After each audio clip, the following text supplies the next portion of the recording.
Subscribe our channel and press the bell icon to never miss any updates from Unicorn.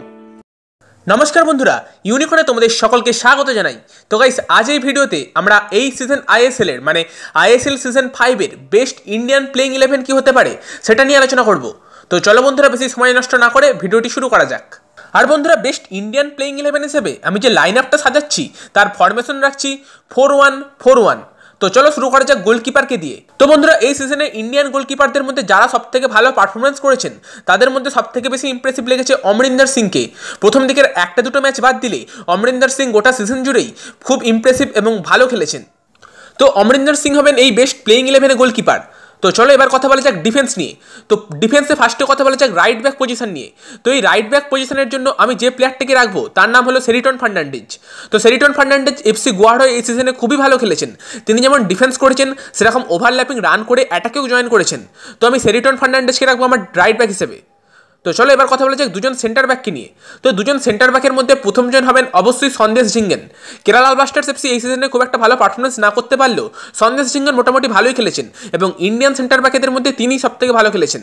আর সন্দেশ ঝিঙ্গেন ছাড়া সেভাবে কোনো Indian centre ব্যাকের performance এই সিজনে খুব একটা ভালো ছিল না। তো আমি রাহুল ভেকেকে সেকেন্ড সেন্টার ব্যাক হিসেবে চুজ করছি। যদিও ব্যাঙ্গালুরু এফসির হয়ে রাহুল ভেকে রাইট ব্যাক পজিশনে খেলেছেন, তবে তিনি সেন্টার ব্যাক পজিশনেও খেলতে পারেন। আর লেফট ব্যাক হিসেবে অবশ্যই আমার প্রথম চয়েস হবেন সুভাশিস বোস। আর এই চারজন ডিফেন্ডারের সামনে আমি যেই প্লেয়ারটিকে স্ক্রিন হিসেবে রাখবো তিনি হলেন রাউলিন বোর্জেস। রাউলিন বোর্জেস এবছর আইএসএল এর নিজের জীবনের সেরা ফর্মে খেলছেন এবং তিনি অনেকগুলো গোলও করেছেন। তো চলো বন্ধুরা, এবার কথা বলা যাক দুজন উইঙ্গারকে নিয়ে। তো রাইট উইঙ্গার হিসেবে অবভিয়াসলি ফার্স্ট চয়েস হবেন উদান্ত সিং। উদান্ত সিং এবছর ব্যাঙ্গালুরু এফসির সবথেকে ইমপ্রেসিভ পারফর্মারদের মধ্যে একজন। আর লেফট উইঙ্গার হিসেবে আমার চয়েস হবে লালিয়ানজুয়ালা ছাংতে। লালিয়ানজুয়ালা ছাংতে এবছর দিল্লি ডায়নামোস এফসির সবথেকে সেরা পারফর্মার বলা যেতে পারে। তিনি অনেকগুলো অ্যাসিস্ট করেছেন এবং গোলও করেছেন। সুতরাং আমার দুজন উইঙ্গার হবেন লালিয়ানজুয়ালা ছাংতে এবং উদান্ত সিং। আর বন্ধুরা, দুজন অ্যাটাকিং মিডফিল্ডার পজিশনের জন্য আমার চয়েস হবে একজন ব্রেন্ডন ফার্নান্ডেজ আর একজন মাইকেল সুসাইরাজ। তো গাইস, ব্রেন্ডন ফার্নান্ডেজ এবছর এফসি গোয়ারে খুবই ভালো খেলেছেন। তিনি যেমন গোল করেছেন তেমন অ্যাসিস্টও করেছেন। আর সবথেকে বড় কথা হলো ব্রেন্ডন ফার্নান্ডেজ খুব টেকনিক্যালি সাউন্ড প্লেয়ার। আর আমার মনে হয় ইন্ডিয়ান ন্যাশনাল টিমে তার সুযোগ পাওয়া উচিত। আর সেম কথা মাইকেল সুসাইরাজের ক্ষেত্রেও খাটে। মাইকেল সুসাইরাজও এবছর আইএসএল এ খুবই ভালো খেলেছেন। জামশেদপুর এফসির হয়ে তিনি অনেকগুলি গোলও করেছেন। যদিও মাইকেল সুসাইরাজ মেনলি লেফট উইং থেকে খেলেছেন, কিন্তু ওই পজিশনে আমি অলরেডি ছাং থেকে রেখেছি বলে মাইকেল সুসাইরাজকে অ্যাটাকিং মিডফিল্ডার পজিশনে রেখেছি। আর গাইস, স্ট্রাইকার হিসেবে এবছর আইএসএল এর পারফরমেন্স অনুযায়ী শুধু একজনকেই সুযোগ দেওয়া যেতে পারে, তিনি হলেন সুনীল ছেত্রী। সুনীল ছেত্রী ছাড়া অন্যান্য ইন্ডিয়ান ফরওয়ার্ড প্লেয়ারদের পারফরমেন্স এবছর খুব একটা ভালো ছিল না। তো স্ট্রাইকার হিসেবে খেলবেন সুনীল ছেত্রী।